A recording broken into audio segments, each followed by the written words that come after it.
Ya, jadi hari ini kita akan melanjutkan pembahasan mengenai manusia ya dalam interaksi manusia dan sistem.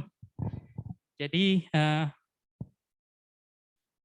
minggu lalu kita juga telah membahas manusia dalam interaksi manusia dan sistem. Namun kita memfokuskan untuk mempelajari apa yang terjadi dalam kepala manusia ketika berinteraksi ya dengan elemen dari suatu sistem ya, baik itu bisa berupa hardware ataupun software dalam bentuk mesin, aplikasi dan lain sebagainya. Nah, hari ini ya kita masih akan membahas atau melanjutkan hal tersebut ya. Kenapa? Karena manusia itu kompleks ya. Jadi manusia itu tidak seperti beberapa sistem apa baik hardware ya yang mungkin sangat straightforward ya. Manusia itu a kind of kompleks ya, agak kompleks dan rumit gitu ya. Karena itu mungkin pembahasan manusia mungkin tidak cukup hanya satu pertemuan. Jadi apa yang akan kita bahas adalah yang pertama adalah sebuah fakta bahwa kita ini bisa hidup, ya, kita bisa hidup, kita tetap dapat menjalani aktivitas, ya, walaupun knowledge yang ada di kepala kita itu incomplete, ya, tidak komplit, ambigu, ataupun kadang-kadang salah, ya. Tetapi percaya atau tidak, kita masih tetap dapat bertahan. Ya. Nah, kenapa? Kenapa kita masih tetap bertahan? Ya walaupun pengetahuan yang ada di kepala kita itu tidak lengkap, ambigu ataupun kadang-kadang salah. Ya, karena kita mengkombinasikan ya apa yang ada di kepala kita ya atau bisa disebut sebagai knowledge in the head ya dengan apa yang ada di dunia ya yang disebut sebagai knowledge in the world. Ya, jadi ilustrasinya seperti ibu ini ya. Ibu ini mobilnya rusak ya. Lalu dia tahu oh di kepalanya di knowledge in the head itu dia merasa memiliki sebuah pikiran bahwa something wrong with my engine gitu ya. Jadi ada kerusakan di mesin mobil saya tuh. Tapi ibu ini nggak tahu apa yang rusak gitu ya. Apa yang rusak gitu. Ya akhirnya ibu ini mencoba membaca buku manual dari mobil tersebut. Nah, buku manual ini adalah salah satu apa yang disebut knowledge in the world. Nah, ya, knowledge in the world. Nah, dari situ akhirnya apa? Pengetahuan dari ibu itu akan menjadi bertambah semakin komplit sehingga akhirnya mobilnya bisa dia perbaiki sendiri. Ya. Jadi dari sini kita bisa tahu ya tadi knowledge in the head itu adalah informasi yang dimiliki oleh seseorang ya, informasi yang ada di kepala seseorang ya atau information in human memory yang dia dapatkan dari pengalaman. Ya, lah pengalaman ini bisa didapatkan dari pengalaman formal ya, seperti kalian sekolah, kuliah. Ya, saat ini hari ini ya, kalian kuliah ataupun dari pengalaman yang informal ya, kalian dari bergaul ya, kalian dari bermain ya, kalian dari ngobrol dengan senior kalian ya dan lain sebagainya. Nah, sedangkan ya knowledge in the world ini ya, ini adalah informasi ya yang didapatkan dari external environment ya. Dia bisa berupa buku ya, poster, label, video YouTube ya dan lain sebagainya. Ya. Nah, berbicara mengenai knowledge in the head itu ya kalau kita lihat dari Human Information Processing Model yang kita bahas minggu lalu, knowledge in the head ini adalah human memory, ya, yang terdiri dari dua jenis. Yang pertama adalah yang disebut sebagai long term memory, ya. Lalu yang kedua adalah working memory atau juga biasa disebut sebagai short term memory. Ya. Aduh, kok salah. Short term memory, ya. Yang pertama menjadi salah satu bagian dari knowledge in the head tadi. Ya, kita minggu lalu menggunakan istilah working memory. Ya, jadi short term memory ataupun working memory itu sebenarnya satu hal yang sama dan kita bisa menggunakannya secara tukar menukar ya. Jadi kita gunakan salah satu itu tidak masalah. Nah, apa itu short term memory? Ya, short term memory ini adalah scratchpad ya dari kepala kita. Ya, jadi digunakan untuk menyimpan informasi secara sekilas.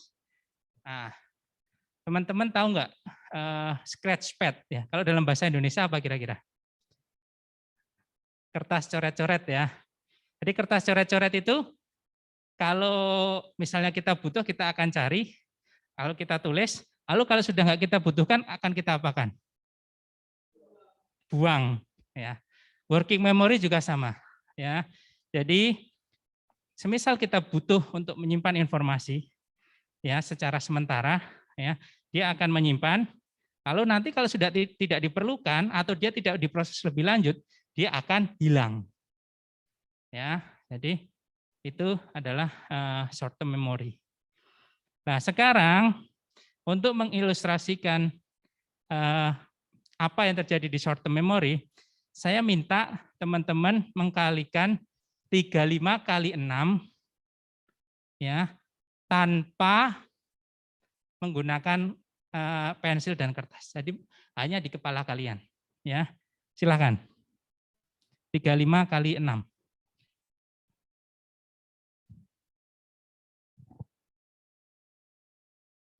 Udah ada yang ketemu? Udah semua? Mbak Dewi Septia ya. Apa yang terjadi untuk mendapatkan hasilnya berapa dulu? 210. Mbak Dewi bisa nggak menceritakan prosesnya?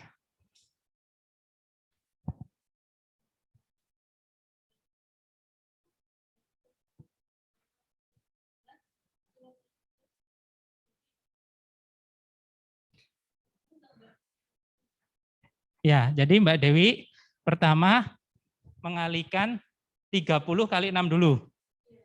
Dapat 180. Lalu setelah itu mengalihkan 5 kali dapat 30 tambah 180. Jadinya 210. Oke. Kalian sadari nggak? Kalian menyimpan angka 180 dan 30 untuk sementara. Kalian simpan ya tadi. Nah, disitulah salah satu ya event ya ketika kalian mencoba menyimpan informasi secara sementara ya yang akan kalian gunakan untuk menghasilkan sesuatu ya.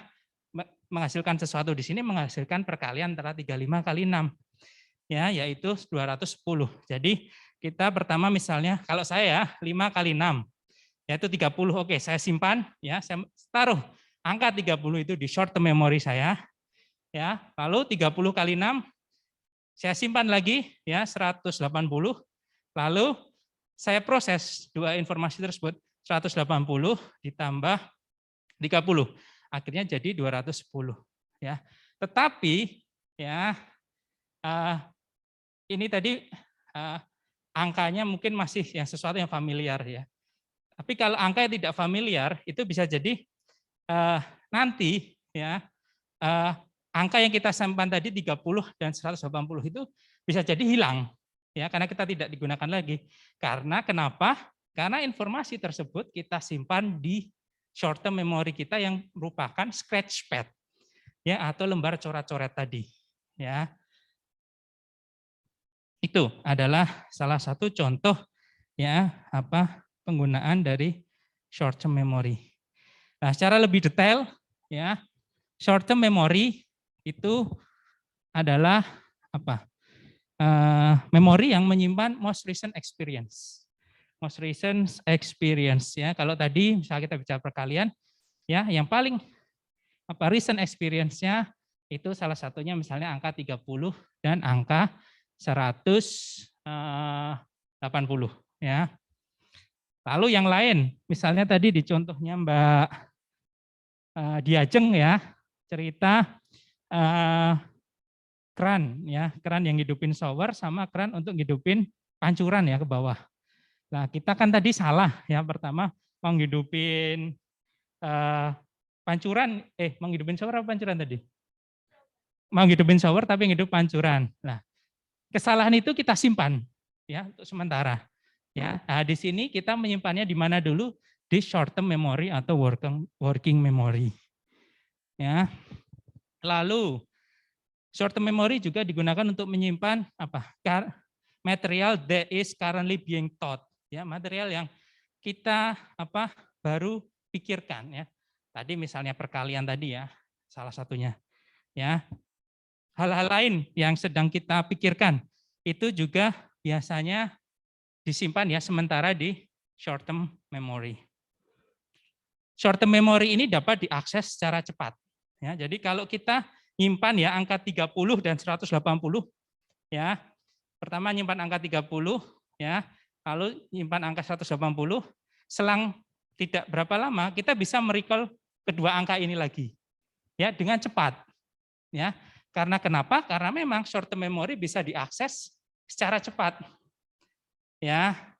Nah, ini sangat berbeda kalau jenis memori yang kedua, yaitu long term memory. Ya. Kalau kalian pernah enggak ketemu teman kalian, mukanya ingat, tapi namanya enggak ingat-ingat. Nah, sama lama kan ya butuh untuk ini siapa ya namanya gitu ya.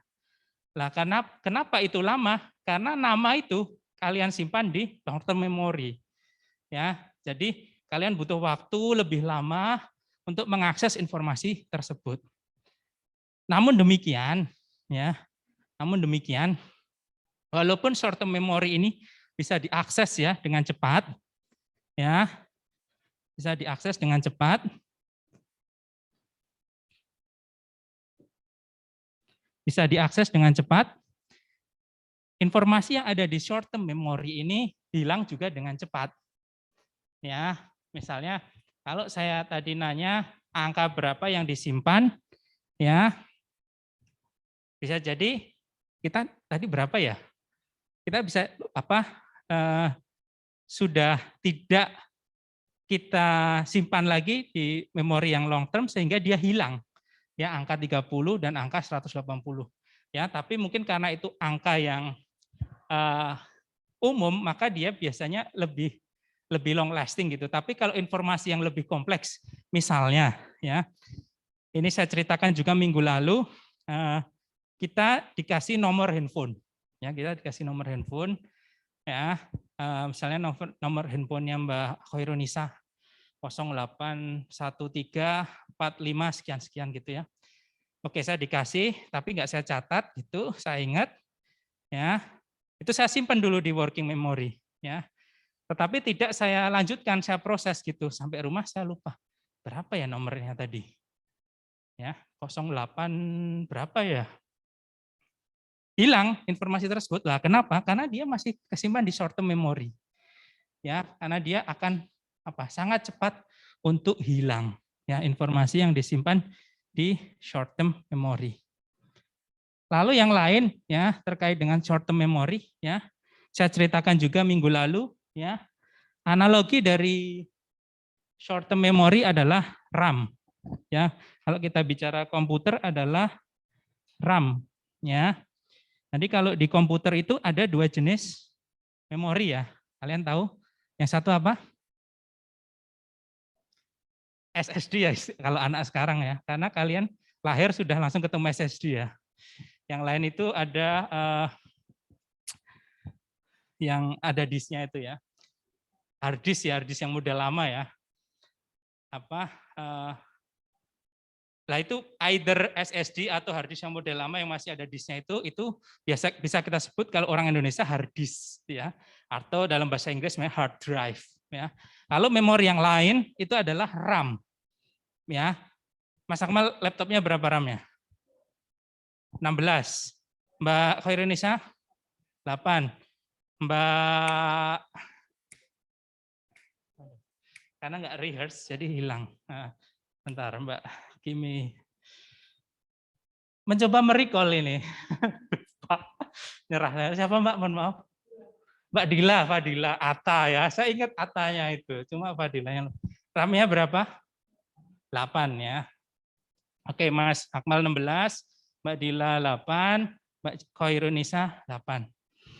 Kira-kira ya, performa apa yang berbeda antara laptop yang 16 GB RAM-nya sama yang RAM-nya 8 GB? Apa?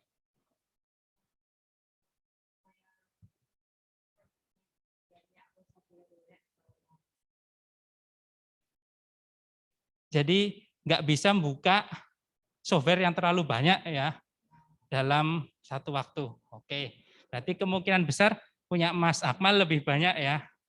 Oke, sekarang hard disknya berapa Mas hard drive-nya? 1 tera. Punya Mbak Nisa? 256. Mac itu mungkin ini punya Mbak Dila? 128 apa 256 biasanya? Oke, mana yang lebih banyak menyimpan program? Yang 1 tera ya. Jadi, lah itu sama dengan kepala manusia ya. Jadi RAM itu kan short term memory ya. Apa yang mirip dengan hard drive itu long term memory. Ya, jadi long term memory atau hard drive ini akan menentukan seberapa banyak informasi yang bisa kita simpan. Ya, jadi kalau kita bicara program, aplikasi, itu kalau punyanya Mas Akmal, jelas ya dia 1 tera, kita install Corel Draw, Microsoft Office, lalu apalagi ya program yang anak-anak sekarang tuh.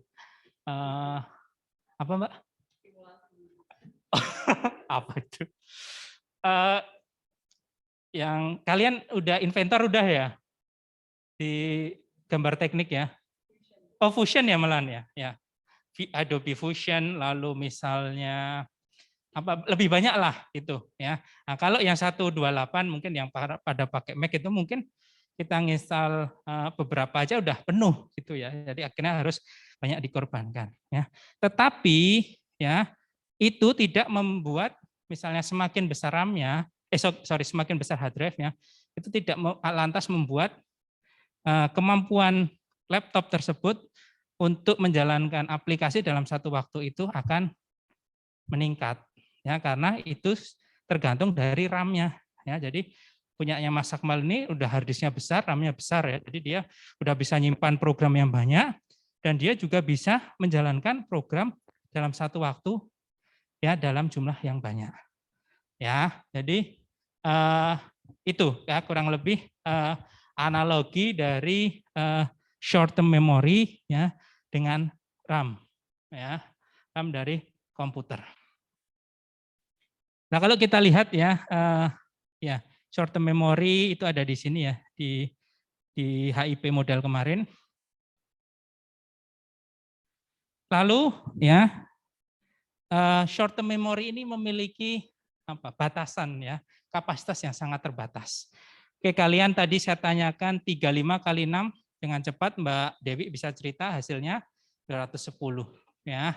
Karena kita masih bisa menyimpan tadi perkalian 30 kali 5 30 kali 6 ya sama 5 kali 6 ya. Jadi 180 sama 30. Tetapi sekarang challenge yang lain, bisa nggak kalian mengalihkan 27 kali 293 tanpa kertas dan pensil atau ballpoint? Coba, kalian coba dulu.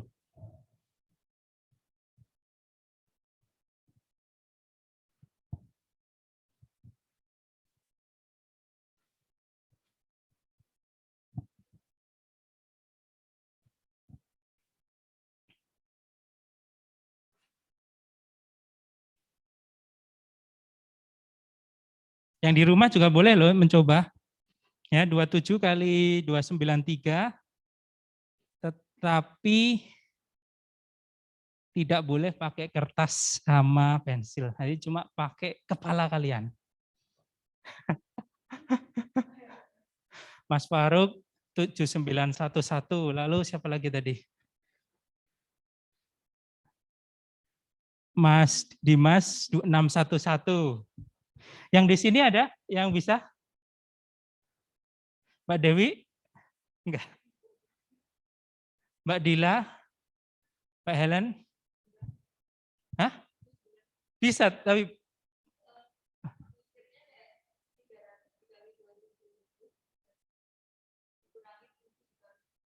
oh ya, caranya bagus ya, unconventional ya, pinter itu tuh mathematics Olympiad tuh, jangan Mbak Helen nih. Oke ya, jadi Mbak Helen bisa, tapi yang nggak bisa siapa? Yang nggak berhasil? Nggak apa-apa, termasuk saya. Ya, jadi memang realitanya apa? Kalau nggak pakai caranya Mbak Helen tadi ya, bentar, kok komputer saya nggak mau gerak. Mostly ya kebanyakan dari kita itu akan gagal. Ya, kenapa gagal? Ya, pertama kan tadi 27 kali 293 ya. Kalau cara konvensional ya, cara saya ya. Berarti kan saya pertama mengalihkan 7 kali 3 ya. 21 ya. Lalu 20 ya, saya kalikan 3 ya. 20 kali 3 60 ya. 21 lalu ada 60 ya. Lalu 90 saya kalikan 7 berapa? Lalu 90 saya kalikan 2, 20 ya tadi. Dapat berapa? Lah, semua itu akan kita simpan.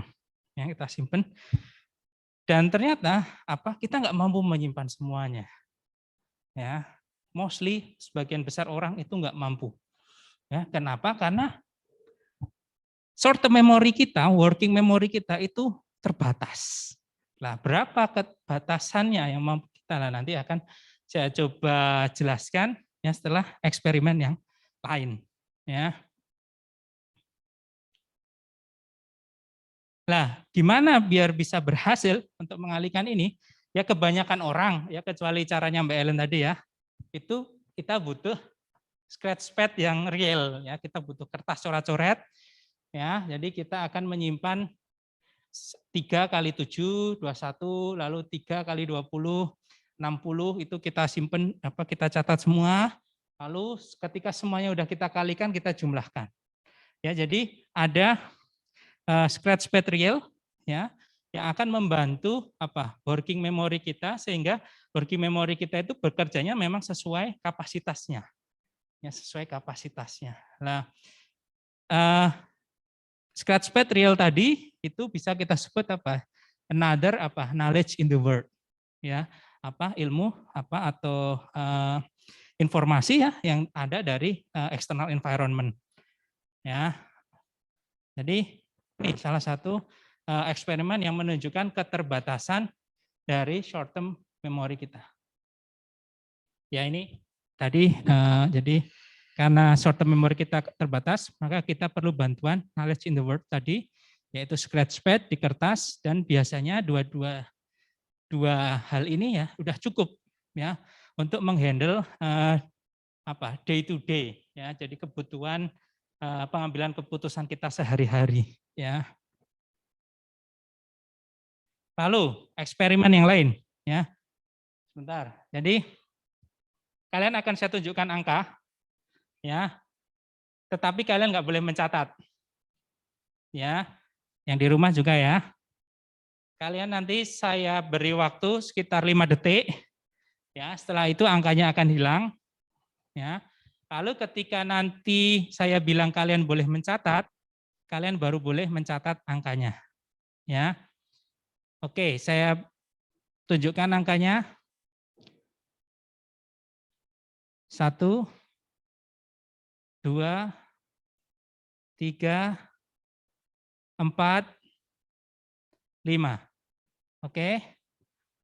Coba kalian simpan dulu. Belum boleh mencatat ya sekarang ya. Nah, sekarang coba kalian tulis berapa angka yang mampu kalian recall.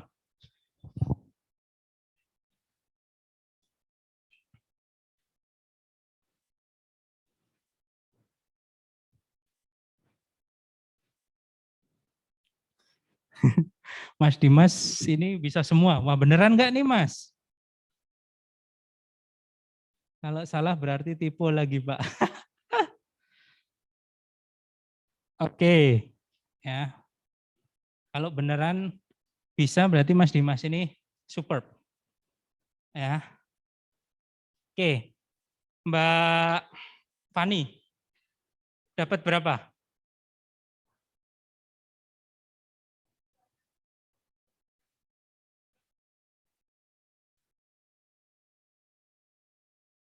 Berapa, Mbak?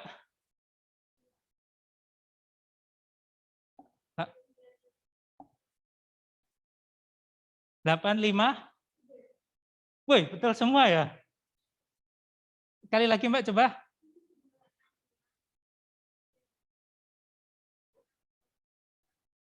Wah, keren. Keren. Keren. Mbak Dewi, dapat berapa angka?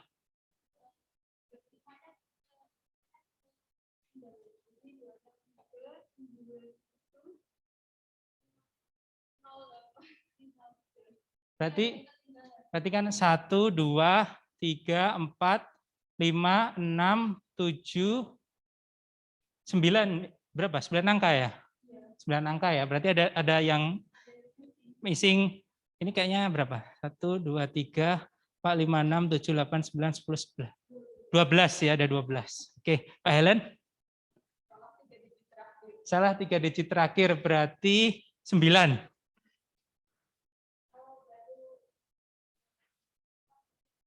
6 digit pertama ya. Oke. Mbak Diajeng. 53 berarti 10. Ya. Mbak Jasmine. Semuanya.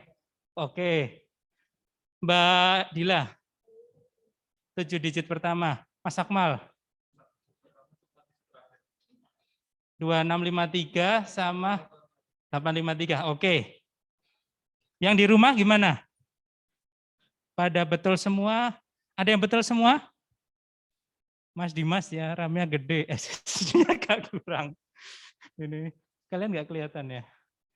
Cuma 5, Mas Arul 5 digit. Ya. Oke, nggak apa-apa teman-teman. Ya, jadi ini ya.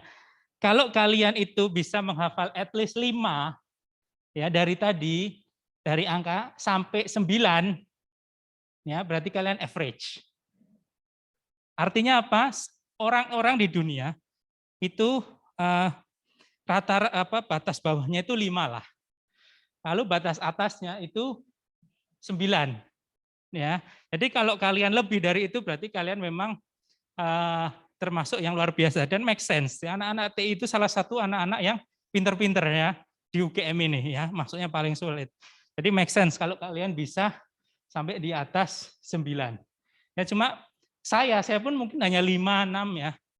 5, 6 ya, mungkin sekitar segitulah. Ya, saya masih average lah. Gitu. Nah, sekarang ya ada satu lagi. Tadi yang nggak berhasil apa? Mbak Dewi, Mbak siapa namanya? Saya lupa aku. Sebentar Mbak. Mbak Fani belakangnya. Siapa Mbak? Mbak Mirta, ya Mbak Mirta. Mbak Diajeng juga berapa? 7 ya? 9. 10 ya. Pak Helen tadi berapa? 9. Oke. Sekarang ya, satu kali lagi saya coba. Siap ya? Nggak boleh coret-coret ya.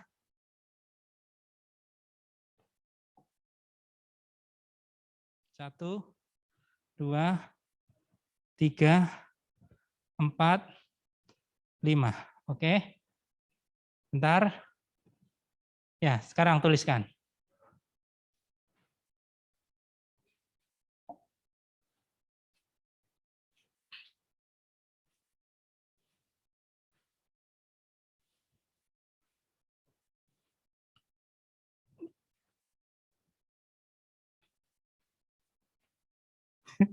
Mas Vincent.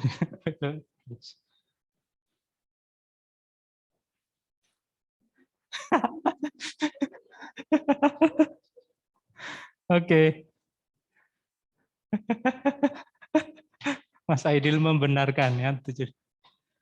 Oke, Mbak Fitri, Mbak Fani Fitria Rohmawati.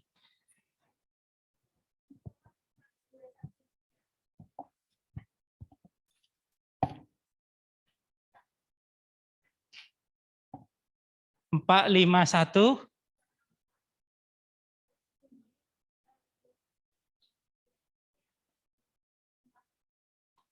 Oh, ada yang salah malahan ya. 451 864, yang salah 721-nya ya. Oke, 21 berarti kayaknya sekitar 9 ya. 9 angka ya. Yang benar. 8, oke. Mbak Dewi. 721, berarti sekarang 451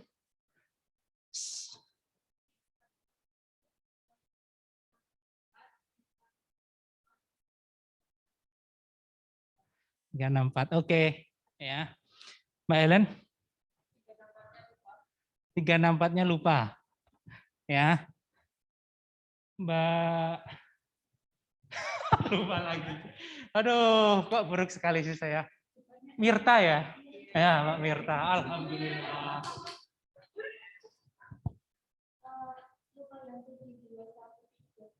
7213. Oke. Mbak Diajeng? 684634. Mbak Jasmine? Bisa semua. Oke. Salah 3 ya. Mas Akmal?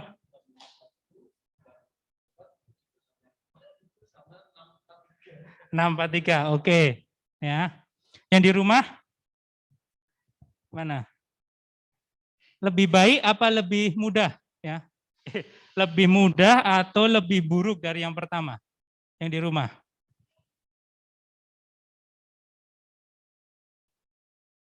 Lebih mudah ya, Mas Faruk bilang lebih mudah. Mas Aidil ya, Mas Arul lebih baik ya. Oke. Ya. Jadi secara teoritis ya harusnya ya itu daripada yang pertama tadi ya, yang tanpa spasi ya, yang ini itu akan lebih banyak yang benar itu yang kedua ya, harusnya lebih banyak yang ini ya. Kenapa? Jadi ada yang disebut sebagai chunking ya, jadi kita akan memproses informasi itu lebih baik apabila informasinya itu telah di-chunk ya. Dan biasanya manusia itu akan memikirkan apa ya, akan melihat bahwa setiap satu chunk ini itu sebagai satu kesatuan informasi. Gitu. Jadi kalau informasi itu kita chunk, seharusnya kita itu bisa on average itu bisa sampai 7 chunk ya. Jadi 1 2 3 4 5, terus ada chunk yang lain ya. On average. Lah, kenapa tadi kok enggak terjadi ya fenomena ini? Bisa jadi karena saya nunjukinnya enggak konsisten. Jadi yang pertama itu bisa jadi lebih lama ya. Saya nunjukinnya lebih lama. Lalu waktu untuk merecall-nya itu juga bisa jadi enggak konsisten jaraknya. Ya, tapi secara teoritis seharusnya jumlah orang yang benar ketika dipotong informasinya di chunk tadi itu seharusnya lebih lebih banyak yang sekarang ya. Dan sama ya. Jadi on average ya, manusia itu bisa mengingat ya rata-ratanya itu 7 chunks ya, 7 chunk information ya, 7 chunk ya. Lalu yang paling rendah itu sekitar 5 chunk. Lalu kalau yang paling tinggi itu sekitar 9 ya, on average ya.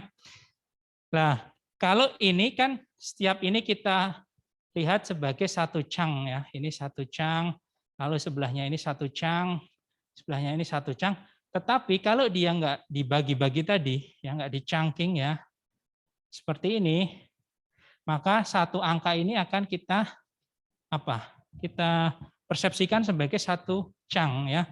Nah, karena itu biasanya informasinya itu akan lebih mudah kalau dia sudah dipotong-potong tadi.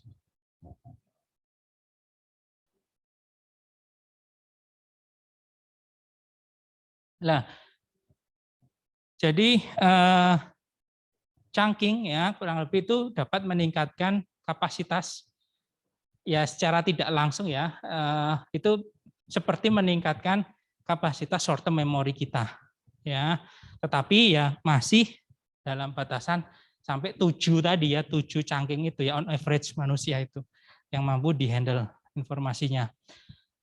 Contoh yang lain mengenai teori angka 7 ini adalah kita kalau misalnya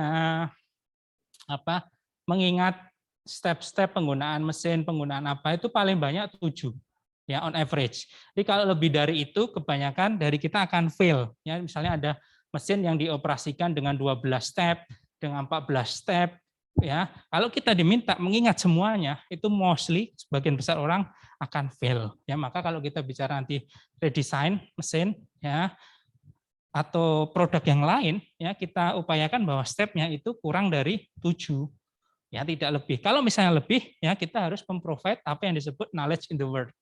Ya kita berikan guidelines, kita berikan balloon text dan cara-cara yang lain.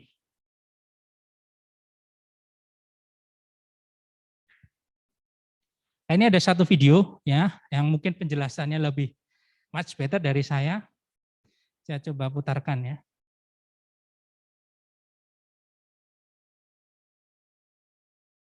Nggak bunyi ya?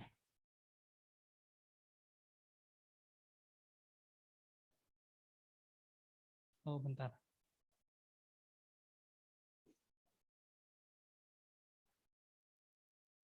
I will show you a bunch of letters on the screen. You'll see them for a few seconds, then I will remove them. Now write them down.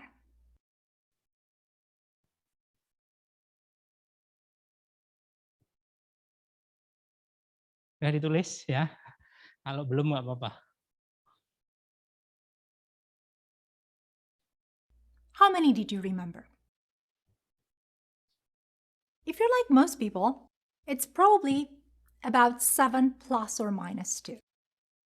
This is what the magical number 7 refers to. It's the capacity of human short-term memory, the amount of information that people can remember without study and rehearsal. Now, let's play this game again with a different set of letters. Now write down as many as you can remember. Feel free to pause the video in order to do so. How many letters did you recall this time?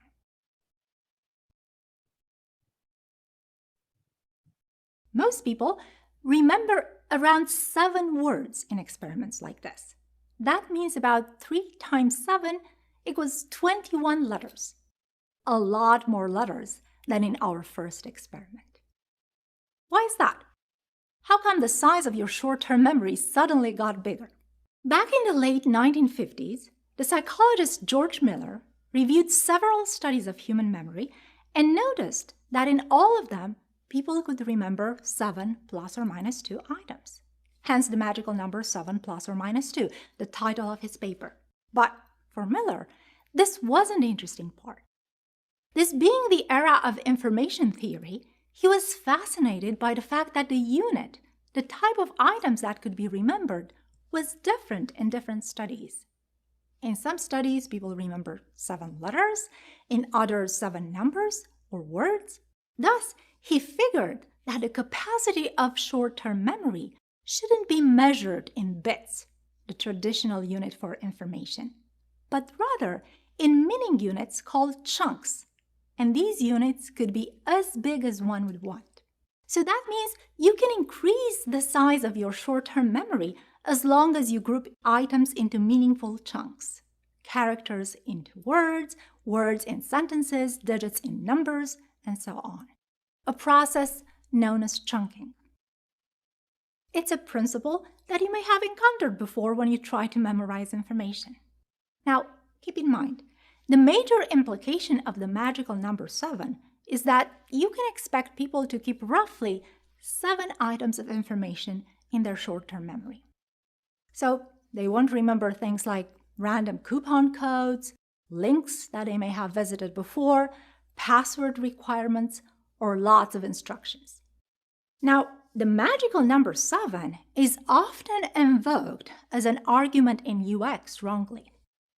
I've heard people using it to argue for 7 items in a menu bar or in a pull-down menu, 7 bullet points on a slide, 7-point rating scales. The truth is, the human short-term memory capacity is not relevant for these tasks. You're not supposed to remember all options in the menu or all the bullets on a slide or all the points on a rating scale. They are normally visible or accessible, and there could be other good reasons for which you may not want to have too many, but the magical number 7 is not one of them. Ya, intinya itu ya, sama seperti penjelasan saya bahwa kapasitas short term memory manusia itu adalah 7 chunks. Ya, jadi kalau kita angkanya itu dikasih spasi-spasi tadi, maka satu grup angka tadi akan kita pikirkan sebagai 1 chunks ya. Sehingga adanya chunking itu secara tidak langsung kita akan seperti meningkatkan short term memory kita ya. Kalau dulunya misalnya kita hanya mampu 5, sekarang misalnya kita mampu mengingat 5 chunks ya, dulunya 5 number tanpa spasi. Kalau dia 5 chunks, setiap 1 chunk itu 3 angka, maka kita mampu hingga 15 angka ya. Nah, prakteknya di dunia nyata seperti apa gitu. Jadi kalau kita merancang suatu produk ya, suatu software, suatu hardware ya, akan sebaik mungkin apabila desainer itu mampu meminimalisir penggunaan short term memory ya, karena kalau kita memaksa orang untuk memikirkan 7 chunks tadi ya, 7 step, 7 apalagi itu akan menimbulkan adanya bad experience ya, bad experience yang terjadi. Nah, bagaimana kita meminimalisirnya? Yang pertama jelas exploit chunking. Jadi sebisa mungkin kita akan memotong-motong informasi ya, motong-motong informasi agar lebih mudah untuk diingat. Nah, salah satu contohnya adalah kalau kalian lihat kartu debit kalian ya, itu ada spasinya enggak angkanya? Ada ya? Ya. Jadi waduh nanti kelihatan itu saya ya, kalian bisa lihat lah ya di dompet kalian ya. Jadi angkanya itu enggak langsung dijejerkan gitu. Jadi setiap 4 atau 3 itu akan dikasih spasi. Ya. Jadi implikasinya apa? Jadi ketika kalian misalnya mau beli online ya. Cuma kalau di Indonesia kayaknya jarang ya, lebih sering pakai dompet digital ya. Cuma kalau di negara yang sebelumnya itu belum mengenal dompet digital, seperti negara-negara yang maju duluan gitu ya, di Eropa, di Amerika, itu kita kalau mau beli itu biasanya kita ngisikan kartu debit atau kredit kita yang ngisikan angka itu ya, sehingga kalau angka itu ada chunking tadi, maka proses mengisinya itu relatif kesalahannya lebih sedikit ya dibandingkan jika semua angkanya itu dijejerkan tanpa spasi ya. Ya, ini yang disebut sebagai optimized physical chunk. Jadi satu chunk itu biasanya sekitar 3 sampai 4 angka ataupun huruf ya. Lalu yang lain adalah kita bisa instead of menggunakan kombinasi huruf atau angka yang susah diingat, kita bisa mengubahnya menjadi kombinasi meaningful sequence ya. Jadi nanti silahkan teman-teman coba, teman-teman mengingat yang atas ya, AEC, ATR, ANU, PTH, ETR, IIT dan seterusnya. Coba kalian ingat dalam waktu 3 detik sampai 5 detik, kalian tutup berapa angka, lalu bandingkan ya dengan huruf yang sama namun urutannya berbeda. Ya, the cat ran up the tree. Nah, sekarang saya yakin semuanya ketika saya pindah hampir semuanya apa? Coba Mbak Diajeng apa? Enggak, yang kedua. Nah, hafal kan? Benar kan? Ya, lebih mudah ya. Jadi kalau kalian misalnya kerja di Gojek, di Tokopedia, kalau desain one time password ini mudah ya. Misalnya 6 angka dari one time password itu adalah kata-kata ya. Misalnya cat run. Nah, itu lebih mudah daripada misalnya katanya TAC NRA. Nah, itu tingkat kesalahannya akan menjadi lebih banyak ya. Lalu yang lain adalah kita menggabungkan ya antara angka dengan angka, huruf dengan huruf. Ya, bisa kalian bayangkan ya, kalau misalnya ada, kita nggak pengen terjadi ya, mobil kalian apa motor kalian diserempet sama kendaraan lain, tapi plat nomornya itu nggak seperti ini gitu ya. Kecampur misalnya B7, W6, F0, itu saya yakin semua orang nggak bisa menghafalnya. Ya, susah banget. Tetapi berbeda kalau kayak gini, ya. Yang nyerempet kemudian ini B spasi 6703. Tadi at least ya, saya yakin kita masih ingat B670. B6703. Ya, at least kita masih ingat karena memang di kepala kita itu akan lebih mudah ya memproses informasi yang terpisah seperti ini dibandingkan yang di mix tadi. Lalu cara yang terakhir adalah kita membantu para pengguna produk yang berinteraksi tadi, yaitu dengan memberikan knowledge in the world. Ya, kita berikan cues, ya, kita berikan interface, display yang memberikan penjelasan. Step yang harus dilakukan adalah A, B, C, D, atau misalnya apa yang ingin kita menanyakan ke mereka, apa yang ingin mereka lakukan. Mereka menjawab, saya ingin A. Lah, ketika dia mengeklik A, oh A ini langkahnya seperti ini, seperti ini. Ya, jadi kita tidak memaksa mereka untuk mengingat ya semua hal. Jadi kita memberikan beberapa knowledge in the world. Ya. Oke, itu tadi mengenai short term memory. Ya, kita masih ada satu bagian lagi long term memory, tapi waktu kita 10 menit, saya coba sampaikan. Ya, kalau tadi short term memory ya adalah scratchpad. Nah, long term memory ini adalah tempat penyimpanan informasi yang sesungguhnya yang dalam waktu yang lebih lama. Ya. Jadi kita menyimpan semua informasi itu kalau memang dibutuhkan dalam waktu yang lama, maka kita akan menyimpannya di long term memory. Ada beberapa karakter ya long term memory yang sangat berbeda dengan short term memory. Yang pertama adalah it's huge and sometimes unlimited. Jadi kita tuh mampu menyimpan banyak sekali informasi sebenarnya di long term memory kita. Ya. Lalu ya yang kedua, it has a relatively slow access time. Jadi untuk mengakses informasi yang ada di long term memory itu lebih lambat ya dibandingkan short term memory. Jadi kalau contoh short term memory tadi ketika Mbak Dewi ya, tadi saya minta kalikan 3 berapa tadi ya? 35 kali 6, maka kita bisa mengakses 5 kali 6, 30, lalu 30 kali 6 ya dengan cepat, tetapi kalau informasi yang ada di long term memory, misalnya nama teman kita yang lama udah nggak ketemu, lalu pelajaran yang sudah lama nggak kita ujikan, ya udah lama kita gunakan, tetapi pernah kita pelajari, itu untuk mengaksesnya butuh waktu yang lebih lama. Tetapi walaupun dia diakses itu lebih lama, kemungkinan dia untuk hilang yaitu tidak juga secepat dari short term memory atau dia slow decaying. Ya. Di dalam di dalam long term memory itu terjadi 3 main proses ya. Proses yang pertama disebut storage ya. Disebut storage ya yang di sini. Lalu proses yang kedua disebut retrieval ya, yang di sini. Lalu yang terakhir adalah yang disebut forgotten ya, yang di sini ya. Storage itu adalah apa? pemindahan informasi dari short term memory ke long term memory ya untuk disimpan. Ya, makanya dia namanya storage ya atau remembering ya, pengingatan ya of information. Lalu kalau retrieval ya itu adalah kita menarik informasi dari long term memory untuk digunakan di working memory.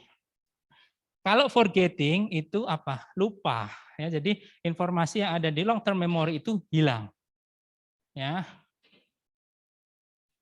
Untuk storage ya. Jadi informasi dari short term memory itu bisa masuk ke long term memory dengan apa yang disebut rehearsal. Ya, jadi kita mengulang-ulang informasi tersebut. Misalnya tadi kalau kita dikasih tahu nomor handphonenya teman kita, ya saya dikasih tahu nomornya Mbak Jasmine, itu saya akan coba hafalkan, ya. Lalu nanti di kesempatan lain saya coba catat, ya. Di kesempatan lain saya coba latih lagi, ya. Nah, dengan beberapa kali latihan ini lama-lama nomornya Mbak Jasmine akan masuk, ya sehingga saya dengan kata lain, saya akan hafal. Nah, ketika kita sudah hafal itu, maka itulah yang kita sebut sebagai storage ya atau remembering. Ya. Nah, bagaimana ya agar ya proses storage atau remembering ini bisa menjadi lebih optimal ya? Ada 3 teori ya. Teori yang pertama disebut total time hypothesis. Ya, lalu teori yang kedua disebut the distribution of practice effect. Lalu teori yang ketiga disebut make the information easier to remember. Ya, untuk teori yang pertama adalah the total time hypothesis. Ya, di teori ini berarti bahwa ya the amount learned was directly proportional to the amount of time spent learning. Yang artinya apa? Ya, jumlah hal yang mampu diingat atau yang mampu dipelajari ya di kepala kita itu berbanding lurus dengan waktu yang kita gunakan untuk belajar atau mengingat-ingat. Ya. Dan di mana teori ini hadir ya? Jadi Ebbinghaus ya seorang psikologis terkenal ya. Dia mencoba melakukan eksperimen, dia menghafalkan beberapa suku kata baru. Ya, tetapi ada suku kata yang dia ulang, misalnya repetisinya itu hanya 8, ya, ada yang 16, 24, 32, sampai seterusnya sampai 64. Ya, efek hasilnya apa? Jadi yang syllables atau suku kata yang dia repeat ya atau dia ulangi semakin banyak, itu akan semakin mudah di-recall dan akan semakin lama hilangnya. Ya. Jadi dari eksperimen ini atau dari teori ini ya, kalau kita transfer ya ke dunia nyata, pada intinya kalau kita belajar, semakin lama kita belajar maka akan semakin kemungkinan kita semakin pinter, semakin mengingat pelajaran itu akan semakin tinggi ya. Dan sebaliknya, semakin sempit waktu kita untuk belajar ya, kemungkinan kita untuk lebih paham, lebih menghafal materi itu akan semakin sedikit. Ya. Lalu teori yang kedua. Ya, the distribution of practice effect. Ya. Yang artinya apa? The learning time is most effective if it is distributed over time. Ya, dan ini dihasilkan dari sebuah eksperimen. Ada segerombol 2 grup ya, Pak Pos ya, post office workers itu Pak Pos, yang dia itu belum bisa ngetik. Ya, lalu dua-duanya diajari ngetik. Ya, tetapi grup pertama itu diajari selama 7 jam dalam 1 hari. Ya, grup yang kedua, grup Pak Pos yang kedua itu diajari 1 jam dalam sehari, tetapi dia di hari yang sampai hari ke-7 dia akan dilatih setiap 1 jam, 1 jam, 1 jam, 1 jam.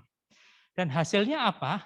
Ternyata kemampuan mengetik dari Pak Pos yang dilatih ya 1 jam selama 7 hari itu much better than Pak Pos yang diajari 7 jam dalam sehari. Ya. Sehingga kalau ini kita lihat di dunia nyata, ya, kalian mau belajar mana yang lebih baik? Kalian belajar 18 jam tetapi H-1 sebelum ujian, atau kalian cicil sehari misalnya berapa? 2 jam ya, tapi kalian ulangi selama 6 minggu. 3 jam. 3 jam tapi selama 6 minggu. Mana yang akan kemungkinan lebih berhasil? Yang 3 jam tetapi selama 6 minggu. Ya. Dan ini terbukti ya, dan memang kita lihat, kalian tanya aja teman kalian yang IP-nya bagus-bagus, ya, itu coba kamu belajarnya gimana? Saya yakin kebanyakan itu adalah yang nyicil, ya, yang membagi waktu belajarnya itu tidak dalam satu malam sebelum ujian, tetapi yang dia cicil sejak minggu pertama, kedua, ketiga, dan seterusnya. Nah, ini kalau yang di grup kedua yang dia hanya belajar satu malam sebelumnya, itu kalau dalam zaman saya dulu kuliah itu istilahnya SKS. Ya, sistem kebut semalam. Udah jam 3. Lalu yang terakhir adalah make the information easier to remember. Ya, salah satunya adalah kita bisa membuat mnemonic. Ya. Mnemonic ini kita sudah belajar dari ketika kita kecil ya, SD, TK ya, bahkan anak saya diajari yang bawah itu mnemonic, Mejiku Hibiniu, ya, merah, jingga, kuning, hijau, biru, nila, ungu. Ya, lalu yang lain di atas ya, Mevebu, Mayusa, Uneplu, Merkurius, Venus, Bumi, Mars, Jupiter, Saturn, Uranus, Neptune. Sekarang yang terakhir bukan planet ya, Pluto. Sudah bukan dianggap planet. Jadi lu-nya yang terakhir hilang. Lalu ya, kalau ini tadi terkait dengan storage ya. Lalu di long term memory itu juga terjadi apa yang disebut information retrieval ya. Nah, information retrieval atau pengambilan informasi dari long term memory ke working memory itu dapat dibagi menjadi dua. Yang satu disebut recall dan yang satu disebut recognition. Ya. Recall itu adalah apa? Kita mengambil informasi pure ya dari long term memory ke working memory tanpa adanya cue ya, atau tanpa adanya knowledge in the world yang menjadi stimulus kita. Ya, contohnya misalnya saya nanya ke kalian, siapa yang nulis Laskar Pelangi? Andrea Hirata. Ya, jadi saya nggak memberikan opsi ya, tapi Mbak Jasmine menjawab langsung, merecall, oh ya nulis Andrea Hirata. Ya, kalian ketika mengerjakan IC ya itu sama. Jadi ada pertanyaan tetapi tidak ada pilihannya. Kalian akan mencoba merecall informasi yang ada di long term memory kalian. Nah, kalau yang kedua itu disebut recognition. Ya, kalau recognition ini kita mencoba mematchingkan apa yang ada di the world itu dengan yang di kepala kita. Ya, nah ini contohnya gini. Siapa dari dua penulis ini ya, Terelie dan Andrea Hirata, siapakah yang menulis Laskar Pelangi? Ya, nah ini kan ada knowledge in the world yang saya berikan ya, Andrea Hirata dan Terelie. Lalu kalian mencoba berpikir, oh yang lebih tepat adalah Andrea Hirata. Nah di situ ada proses rekognisi, merecognition. Ya, nah inilah yang jenis information retrieval yang kedua.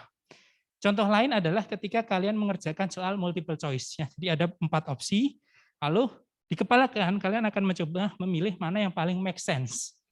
Ya, nah disitulah contoh lain dari recognition.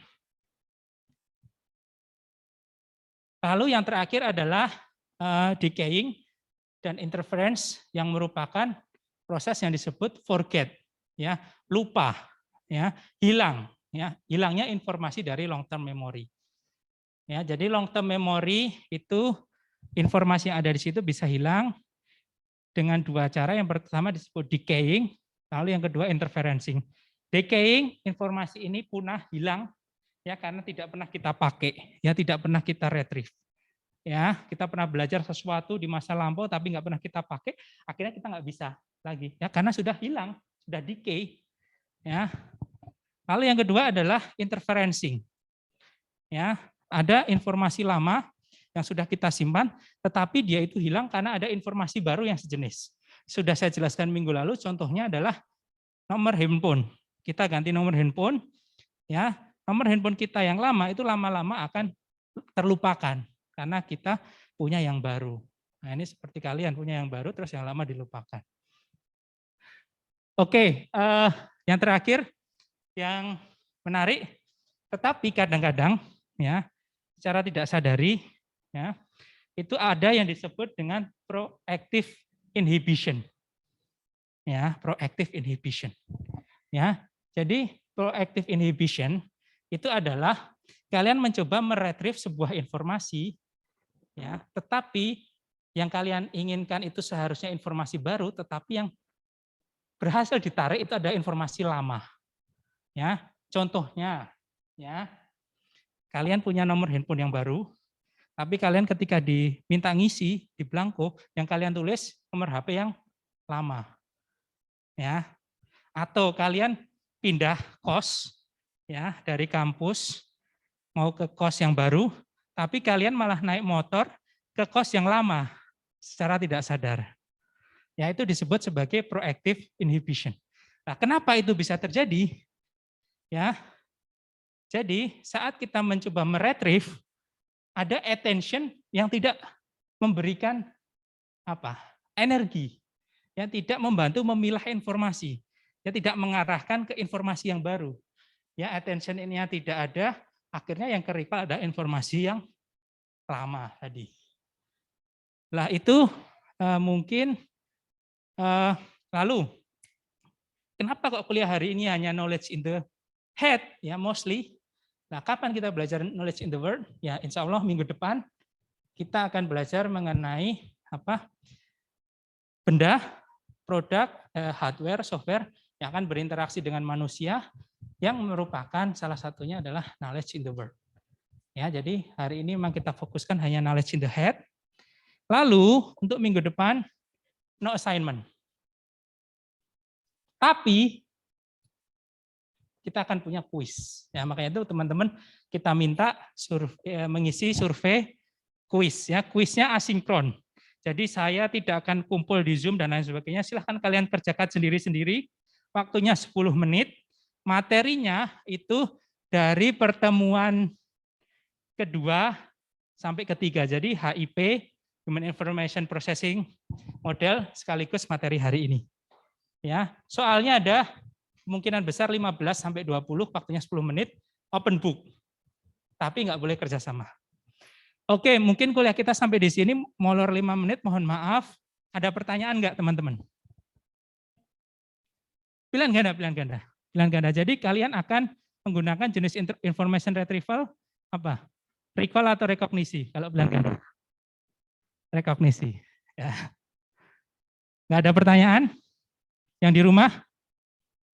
Ya, kalau nggak ada, mungkin kuliah kita sampai di sini. Mohon maaf, molor 5 menit.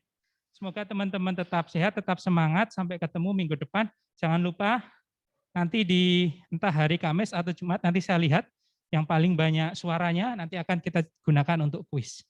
Ya, sekian. Wabillahi walhidayah. Wassalamualaikum warahmatullahi wabarakatuh. Sama-sama yang di rumah, semangat. Terima kasih, Pak. Terima kasih, Pak. Terima kasih, Pak.